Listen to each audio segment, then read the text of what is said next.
ஷியாவுக்கு எதிரான பிரச்சாரம் ஆரம்பம். ஈரான் இஸ்லாமிய புரட்சியை உடைத்துவிட வேண்டும். ஈரானிய புரட்சி போல ஏனைய அரபு நாடுகளில் மாற்றத்தை ஏற்படுத்திவிடக்கூடாது என்றும், அப்படி மாற்றம் ஏற்பட்டால் அது இஸ்ரேல் என்ற நாட்டுக்கும் அமெரிக்கா, ஐரோப்பிய நாடுகளுக்கு ஆபத்தானது என்பதை அன்றே திட்டமிட்டது அமெரிக்கா. அதற்கான ஆயுதமாக ஷியா சுன்னா என்று இருந்த கருத்து வேறுபாடுகளை மிகப்பெரும் ஆயுதமாக விஸ்வரூபமாக பயன்படுத்த ஆரம்பித்தனர்.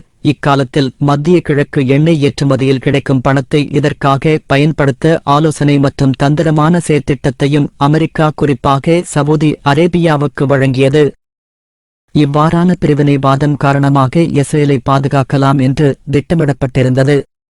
குவைத், ஈராக் சண்டையை உருவாக்கினார்கள். ஈரானுக்கு எதிராக சதாம் ஹுசைனை தூண்டிவிட்டு ஆயுதம் கொடுத்து யுத்தத்தை ஏற்படுத்தினார்கள்.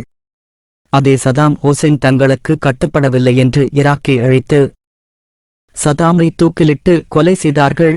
முஹம்மத் கடாபி எண்ணெய் ஏற்றுமதியை நான் விரும்பும்படி செய்வேன், அமெரிக்காவுக்கு கட்டுப்பட மாட்டேன் என்ற காரணத்தால் கடாபியை கொலை செய்தார்கள். எகிப்தில் ஜனநாயக தேர்தலில் வெற்றி பெற்ற முகம்மது முர்ஷியை சிறையில் அடைத்து கொலை செய்தார்கள். 1400ஆம் ஆண்டளவில் ஏற்பட்ட கருத்தியல் ஷியா சுன்னா முரண்பாட்டை விஸ்வரூபப்படுத்தி குழப்பத்தை உருவாக்க அமெரிக்கா, பிரித்தானிய ஏகாதிபத்தியம் முழு மூச்சாக செயற்படுகிறார்கள்.